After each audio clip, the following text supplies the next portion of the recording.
आज हम लोग जो चैप्टर पढ़ने वाले हैं वो रोग निदान का सेकंड पेपर है, जिसको बोलते हैं रोग विज्ञान एवं विकृति विज्ञान। तो इस पुस्तक में सबसे पहले हम प्राणवर्ष उत्तक की व्याधियों के बारे में पढ़ेंगे।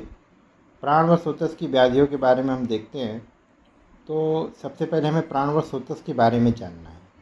जैसा कि बेसिक आप जो जानकारी आपको स्रोतस के बारे में ऑलरेडी हो रखी है रचना शारीर में और क्रिया शारीर में, हम उसको देखते हैं, उसका रिवीजन करेंगे। पहले प्राणवर्ष उत्तक के अवयवों में फुफ्फुस, हृदय तथा रसवायु धमनियों का समावेश किया गया है।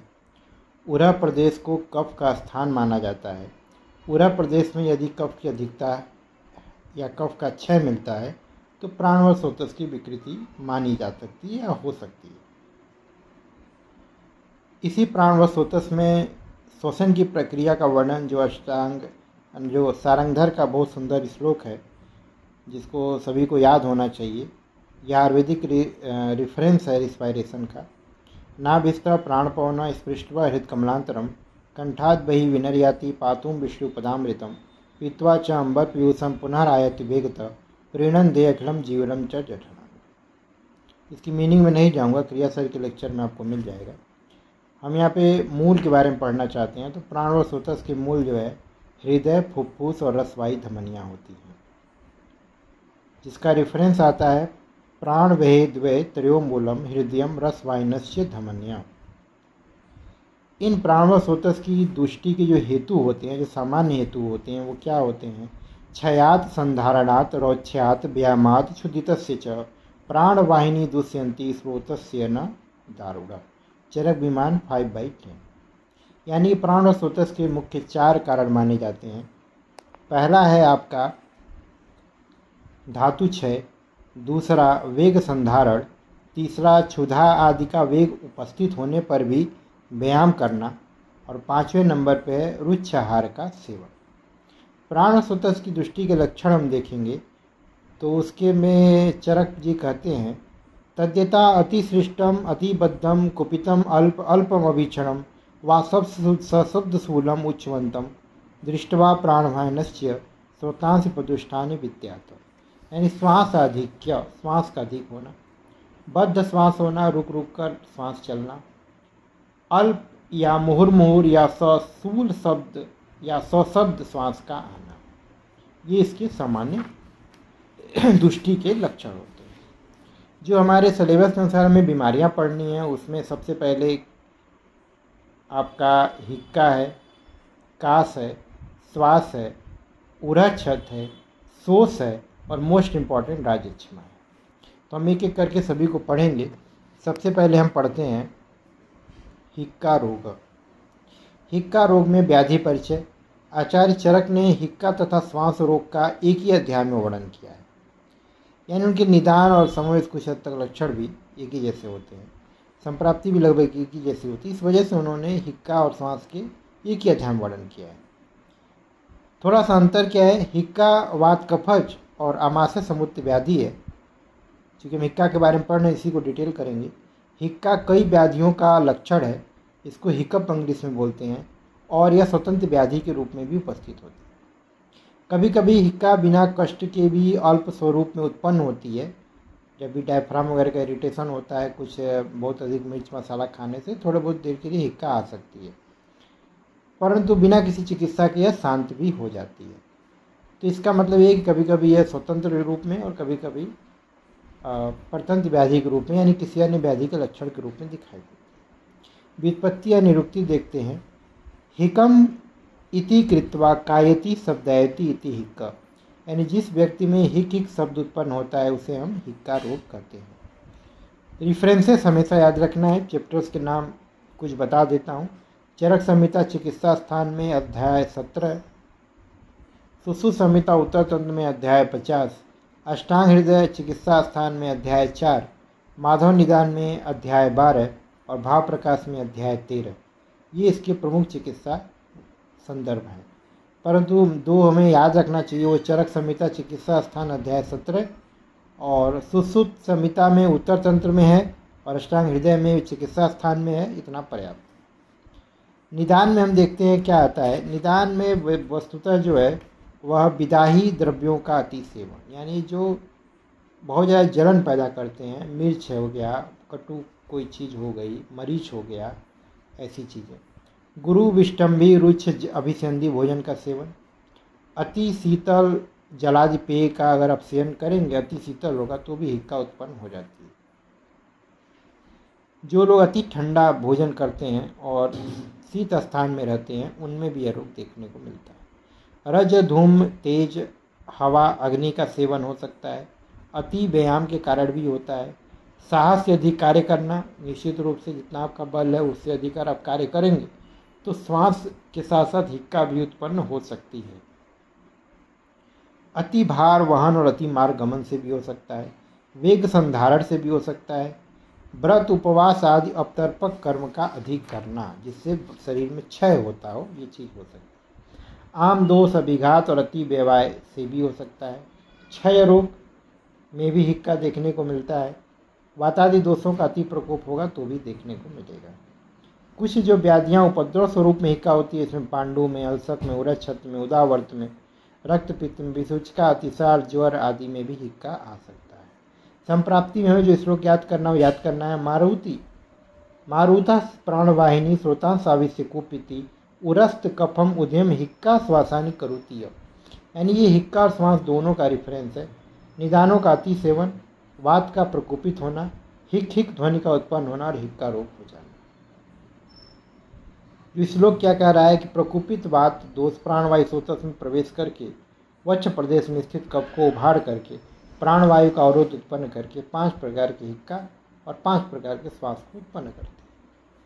भेद हम देखते हैं। भेद से पहले संप्राप्ति घटक देख लेते हैं। तो दोष में क्या होगा, प्राणवायु, उदान वायु और कफ होगा। दुष्य में, चूँकि आपको दुष्य हमने पढ़ा है कि वो धातुएं ही होती हैं और मल होते हैं, तो इसमें हम धातु के रूप में रस को देखते हैं कि जो उसका दुष्य। अधिष्ठान जो है वह अमाशयोक्त व्याधि है। स्रोतस के रूप में प्राणव, अन्व, उदक वह तीनों स्रोतस में इन्वॉल्व होते हैं। स्रोतो दृष्टि क्या होती है, संग है और बीमार गमन है।